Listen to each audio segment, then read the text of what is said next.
Good afternoon, good evening, जब भी आप ये वीडियो देखें। सो आज हमारा सेकंड पार्ट है।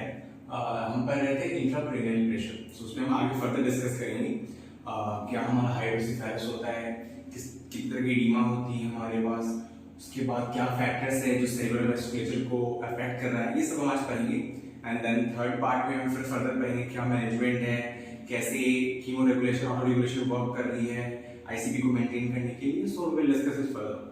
सो सबसे पहला हमारा जो आज का टॉपिक है दैट इज हाइड्रोसिफेरस। हाइड्रोसिफेरस होता क्या है? तो इन जनरल टर्म हम कहते हैं फ्लूइड का एक्यूमुलेशन ब्रेन टिश्यू में, दैट इज हाइड्रोसिफेरस। पर क्यों हो रहा है? तो जैसे मैं बात की सीएसएफ सर्कुलेशन की, तो अगर मैं बोलूं कि नॉर्मल कंडीशन में सीएसएफ कहां से फ्लो करता है? Through this subarachnoid space. हम डिस्कस किया गया था सीएसएफ सर्कुलेशन में लास्ट में कहां जा रहा होता है, या तो एरेक्नोइड स्पेस से ब्रेन में जा रहा होता है या फिर वो सीधा स्पाइनल कॉर्ड में जा रहा होता है। तो जो सबएरेक्नोइड स्पेस है, तो सबएरेक्नोइड स्पेस से फ्री फ्लो करता है और कहां एब्जॉर्ब होता है? वीनस सिस्टम में। याद करो किसके थ्रू होता है? एरेक्नोइड ग्लैंड के थ्रू। बट अगर वहां ऑब्स्ट्रक्शन आ जाए, मतलब या तो एरेक्नोइड ग्लैंड में प्रॉब्लम आ जाए, वीनस सिस्टम में ऑब्स्ट्रक्शन आ जाए, एब्जॉर्ब नहीं हो पा रहा, या कोई ऑब्स्ट्रक्शन है उसके फ्लो को, तो ऑब्वियसली बात है कोई पाइप है उसमें अब्जॉर्प्शन आ गया, यहाँ पे कहीं आगे फ्लो नहीं हो रहा, तो क्या होगा? एक्यूमुलेट होगा। That will lead to the hydrocephalus. Hydrocephalus होगा तो क्या होगा? आईसीपी आपकी बढ़ेगी। और क्या होगा? आईसीपी क्यों बढ़ेगी? क्योंकि कहीं तो ऑब्स्ट्रक्शन है, फ्लो कांस्टेंट है।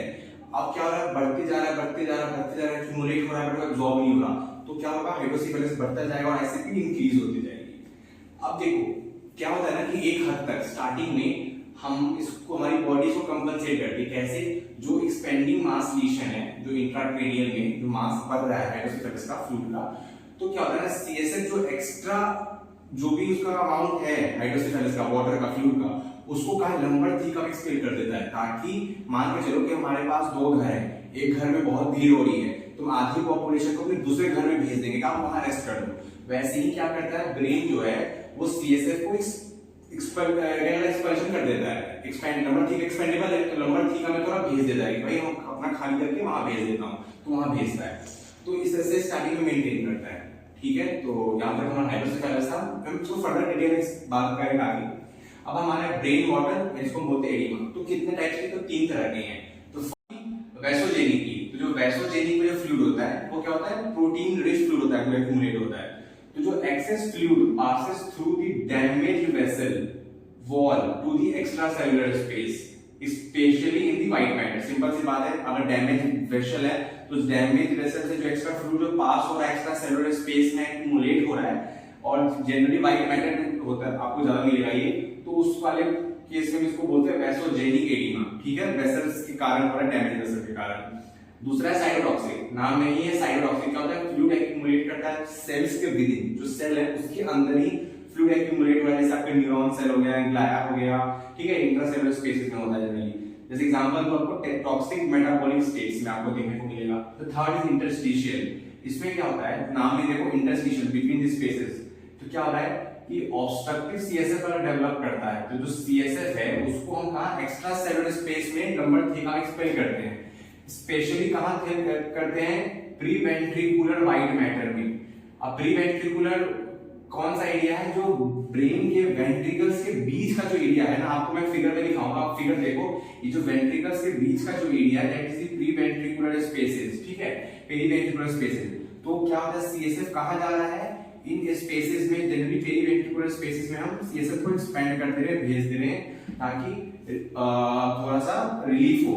और आप देखोगे इस एमआरआई में कि आपको पूरा व्हाइट से पेरिंग दिखेगी वेंट्रिकल्स के अराउंड, क्योंकि हमने क्या किया?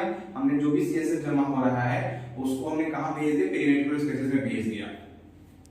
अब क्या होता है कि जैसे जैसे स्टीमिया हो रही है, क्योंकि ऑब्वियसली बात है कहीं ऑब्स्ट्रक्शन है, फ्लो आगे नहीं जा पा रहा है, तो लेटली क्या होता है? स्टीमिया हो जाता है। तो स्टीमिया होने के कारण क्या होता है ना कि सेल मेटाबॉलिज्म फेल हो जाता है। उसके कारण क्या होता है? जो इंट्रासेलुलर सोडियम और कैल्शियम का जो अमाउंट है ना वो इंक्रीज होता है, क्योंकि वहां पे सेल मेटाबॉलिज्म खराब है। अब अंदर क्या हो रहा है? सोडियम और कैल्शियम का कंसंट्रेशन इंक्रीज हो गया। उससे क्या होता है ना? सेल स्वेल होता है। क्यों? क्योंकि अंदर पॉजिटिव आयन का कंसंट्रेशन बढ़ रहा है।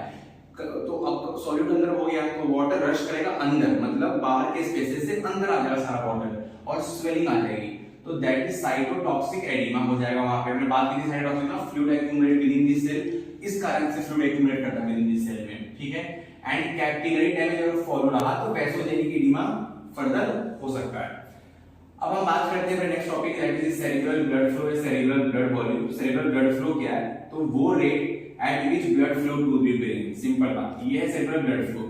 सेरेब्रल ब्लड वॉल्यूम क्या है कि कितना अमाउंट ऑफ ब्लड है जो एक given volume of brain tissue में एक्यूमुलेटेड है, that is cerebral blood volume. Simple सी बात है, खत्म हो गई। अब जो आपका सेरेब्रल ब्लड फ्लो है और ब्लड वॉल्यूम को डिफर करता है व्हाइट मैटर और ग्रे मैटर में। व्हाइट मैटर में आपको मैं बात करूं तो अगर नॉर्मल आपको बताऊं तो नॉर्मल सेरेब्रल ब्लड फ्लो होता है 50 ml ऑफ ब्लड पर 100 ग्राम ऑफ ब्रेन टिश्यू, मतलब 1500 ग्राम जितनी ब्रेन टिश्यू का होता है उसके अकॉर्डिंग हम कैलकुलेट करो कितनी आपको सेरेब्रल ब्लड फ्लो होती है, बट पर 100 ग्राम ऑफ ब्रेन टिश्यू में 50 ml होता है। और सेरेब्रल ब्लड वॉल्यूम कितना होता है? 150 ml होता है पर ग्राम। अब 1500 ग्राम है तो उसको 150 से कर लो, कितना आपका होता है सेरेब्रल ब्लड वॉल्यूम।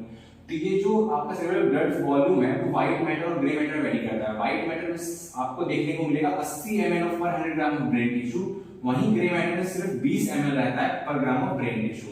ये आपको पर मिनट के अकॉर्डिंग है, तो ये वेरी करता है व्हाइट और ग्रे मैटर में। तो सीबीएफ कैसे कैलकुलेट करते हैं ब्लड फ्लो? तो सिंपल सा फार्मूला है that is CPP divided by cerebral vascular resistance. तो फ्लो इज इक्वल टू हम बोलते हैं ना प्रेशर बाय रेजिस्टेंस, वही वाली बात है। सेरेब्रल परफ्यूजन प्रेशर क्या होता है कि वो प्रेशर जो ब्लड को ड्राइव करता है ब्रेन में। हमें क्या कहता है कहीं भी कुछ फ्लो अगर चाहिए तो बीच में हमें क्या चाहिए? प्रेशर डिफरेंस चाहिए, ग्रेडियंट चाहिए, जिस ग्रेडियंट को फॉलो करते हुए फ्लूइड आए।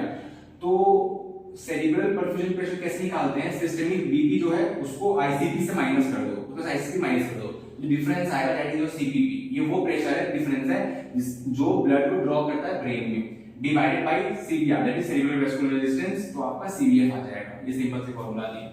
अब हम बात करते हैं फैक्टर्स, कौन कौन से फैक्टर्स होते हैं जो अफेक्ट करते हैं सेरेब्रल वेस्कुलेचर को, ठीक है? तो जनरली दो तरह की हम पढ़ेंगे, एक कीमो रेगुलेशन, एक ऑटो रेगुलेशन, ठीक है? तो अब वेस्कुलेचर अफेक्ट होता है दो तरह से, या तो वहां पे आपको वैसो कंस्ट्रिक्शन दिखेगा या आपको वहां पे वैसोडाइलेशन दिखेगा। तो हम पहले बात करते हैं कि सेरेब्रल वैसोडाइलेशन कब कब हो रहा है।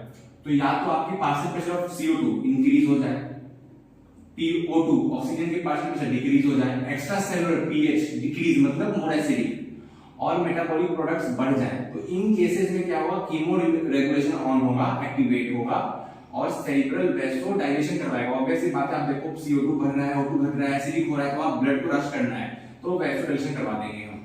या सेरेब्रल परफ्यूजन प्रेशर भी अगर कम होगा तो वहां पे ऑटो रेगुलेशन वर्क करेगा, कीमो नहीं, ऑटो करेगा। कीमो से केमिकल याद रखो, केमिकल से ऑक्सीजन और इस आप कर सकते हो, pH वेज जैसे आप कर सकते हो। ऑटो रेगुलेशन में सेरेब्रल परफ्यूजन प्रेशर को बहुत गिरने से ऑटो रेगुलेशन ऑन होगा और वहां पे ज्यादा ब्लड को रश करेगा। तो ये हो गया cerebral vasodilation. Specially chemo regulation कब एक्टिवेट होता है? जब PO2 आपका 50 ml ऑफ एच नीचे गिरता है तो ज्यादा एक्टिवेट होता है आपका कीमो रेगुलेशन, ऐसे भी होता है। अब देखते हैं वैसो कंस्ट्रिक्शन कब होगा। तो सेम इसका उल्टा कर दो, PCO2 घट गया, एक्स्ट्रा सेलुलर pH बहुत बढ़ गया, मतलब बेसिक मेटाबॉलिक बाई प्रोडक्ट्स बहुत घट गए, तो यहाँ पे जरूरत है वैसो कंस्ट्रिक्शन करने की। तो यहाँ पे क्या होगा? कीमो रेगुलेशन के थ्रू वैसो कंस्ट्रिक्शन हो जाएगा। वहीं इसका उल्टा कर देंगे, सेरेब्रल परफ्यूजन प्रेशर बहुत ज्यादा है, कहीं पे बहुत ज्यादा ब्लड रश करना है, जरूरत नहीं है, आईसीपी बढ़ रही है, वहां बॉडी क्या करेगी? ऑटो रेगुलेशन के थ्रू वॉल्स को कंस्ट्रिक्ट कर देगी कि अब ब्लड को और नहीं भेजो, ऑलरेडी ब्लड बहुत एक्यूमुलेट हो रहा है, let the extra blood to be absorb, वहां एब्सॉर्ब होने तो पहले। तो ऑटो रेगुलेशन के थ्रू क्या होगा? सेरेब्रल वैसो कंस्ट्रिक्शन हो जाएगा। तो अभी तक हमने ये देख लिया कि हाइड्रोसिफेलस क्या है, एडिमा के टाइप्स क्या है, cerebral blood flow, cerebral blood volume क्या है, कौन से फैक्टर्स अफेक्ट कर रहे हैं सेरेब्रल वेस्कुलेचर को। अब हम नेक्स्ट क्लास में देखेंगे कि क्या क्या हमारे रोल्स हैं कीमो रेगुलेशन के, कैसे इसको मेंटेन करते हैं, ये सब। सो मिलते हैं नेक्स्ट क्लास में। Thank you, bye bye.